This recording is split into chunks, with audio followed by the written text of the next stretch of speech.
Hello and welcome back. Life happens. The markets are uncertain. So what do? Well, you don't sit around and wait and do nothing. You plan, right? But the best plans are carved in jello, not in stone. What do I mean by that? Well, look, I got the same question from 5 different people here recently about planning and how they do their investments. So each of these 5 people all ask me the same question, but basically it goes like this, and I'll read it to you. Since I'm nearing retirement, should I get completely out of the stock market because of a recent drop? Many people have the same question. The answer is no. The answer is no. And of course, I'm going to explain, but the answer is no. So let me give you the standard caveat that I need to apply here. Everybody's situation is different, and a prudent decision about whether to be in the market or how much is going to depend on things like your risk tolerance, your personal preferences, your individual situation in terms of assets, liability, income, how long before you're going to retire, how certain is your job. What do you plan to do in retirement? You plan to travel, spend a lot of money? Do you want to front load your expenses? Are you caring for other people? Do you have dependents? Do you have obligations? There's a whole host of things that could affect or have an impact on how you invest your money and whether or not you should react a certain way. Another big one is, will you have a pension? And are you retiring at an age where you can get Social Security? Or will there be a gap? All those things will factor into should you make any significant changes to your portfolio in light of current market activity. Okay, so let's get that out, get that in there. Now, market corrections, they come. They are not an infrequent occurrence. Even if we've gone through a recent period where the market has been more tame, they occur. So let me give you some statistics because you got to keep this stuff in perspective. There have now been, if we look at the most recent stock market period, we have had 3 corrections in the stock market, which would be, by definition, 10% or more drop from a previous high. We've had 3 corrections of 10% since March of 2009. March 9th of 2009 is when our current, still in force, still running, bull market is going on. You say, wait a minute, how can we be in a bull market? Well, you don't have a start of a new bull market until you've had a bear market. So we are still in a bull market that started March 9th of 2009, even though we've had 3 10% corrections. Until we have a 20% drop, we're still in the same bull market. Interesting, huh? That's just the way Wall Street and financial people define this. Okay, so if we look at that, we've had, let's see, how many have we had? We've had 23 corrections. 23 corrections of 10% since 1950.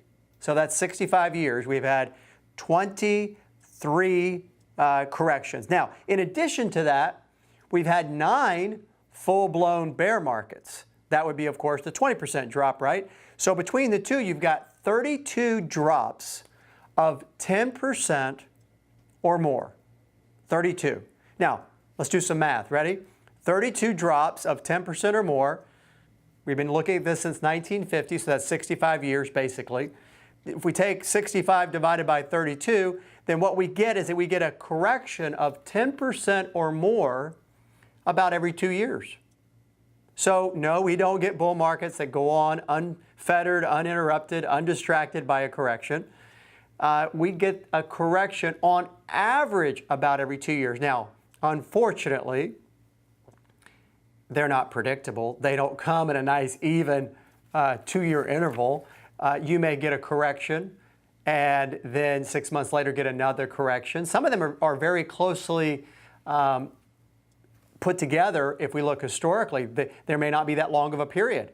We've had some very, very short bull markets because we had a bear market, had the market recover, run for a while, and then have another bear market. So you can't have any real way of predicting when these are going to occur. There's an old Chinese proverb or saying that those with knowledge don't predict, and those who predict don't have knowledge.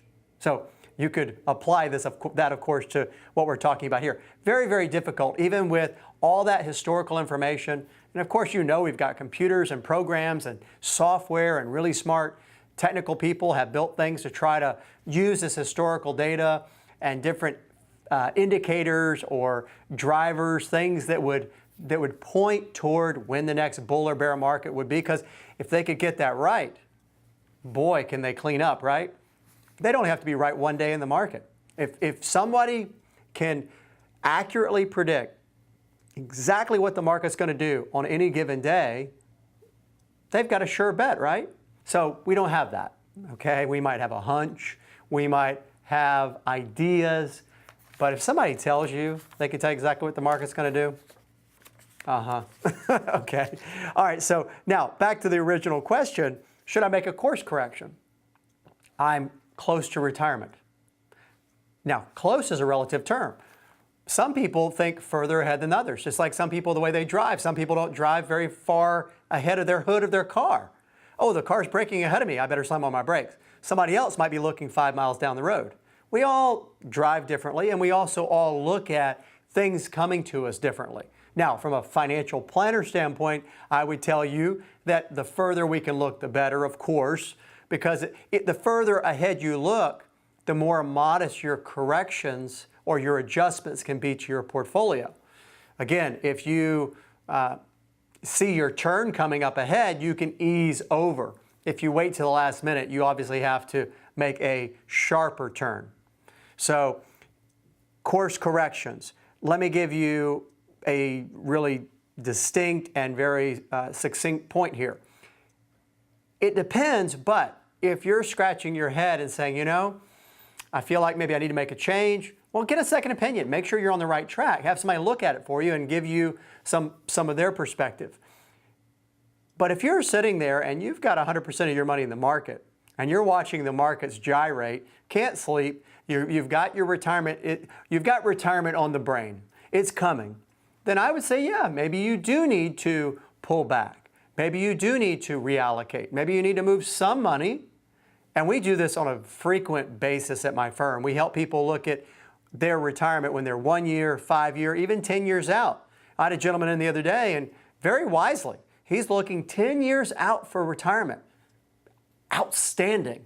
That's the way to look at it. You can look ahead, you can anticipate.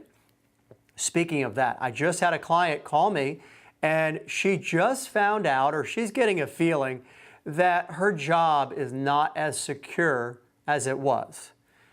Our financial plan for her has her working another 5 years and not drawing on her retirement and investment money until she gets to that 5-year mark. Well, with this kind of growing situation, what we're doing is we're doing a test and anticipate plan for her. We're updating her plan and saying, all right, if you lost your job and you had a hard time finding another one and you decide to go ahead and retire, or you can't get a job for a while, here are the changes we need to make in your plan, and here's how much income you can have reliably. So that's the kind of thing you do to be prepared for these corrections and these drops. Do that, you'll plan stronger.